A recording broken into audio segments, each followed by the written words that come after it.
नाशिकच्या पंचवटीत jogging track असलेल्या Shrikrishna garden समोर साकारलाय 7 मजली देवीदास हाईट प्रकल्प। मग येताय ना आजच आपला फ्लॅट बुक करायला देवीदास हाईट्स मध्ये। आमचा मोबाईल क्रमांक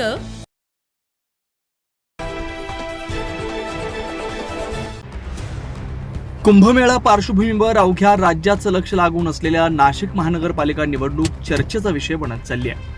यामध्ये भाजपचे अंतर्गत वाद देखील चव्हाट्यावर येत असल्याचं पाहायला मिळत आहे। राज्याचे जलसंपदा आपत्ती व्यवस्थापन मंत्री गिरीश महाजन हे आज नाशिक दौऱ्यावर आलेत। यावेळी त्यांनी माध्यमांशी संवाद साधताना विविध मुद्द्यांवर चर्चा करत त्यांना पराभव दिसतोय म्हणून आरोप करत असतात असं सांगत शिवसेना ठाकरे गटाचे खासदार संजय राऊत यांच्यावर जोरदार निशाणा साधला।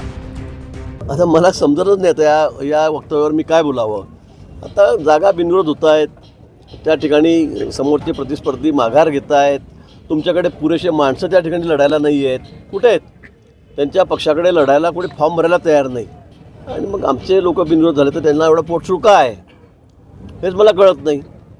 म्हणजे तुम्ही सुरुवातीच्या काळामध्ये तुमचे बिनविरोध झाले तर तुम्ही फटाके फोडायचे आणि आता आमच्याकडे बिनविरोध होत आहे तर तुम्हाला इतकं वाईट वाटायचं कारण काय। पण मला असं वाटतं की येणाऱ्या निकालामध्ये महापालिकेच्या त्यांना त्याची जागा निश्चित दिसेल ते कुठे आहेत म्हणून।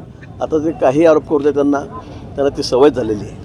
तसेच निवडणूक आयोग यादी पैसे दादागिरी मुंबई तोडायला चालले असे आरोप या राऊतांचे ठरलेले असतात असाही घणाघात मंत्री गिरीश महाजन यांनी केला।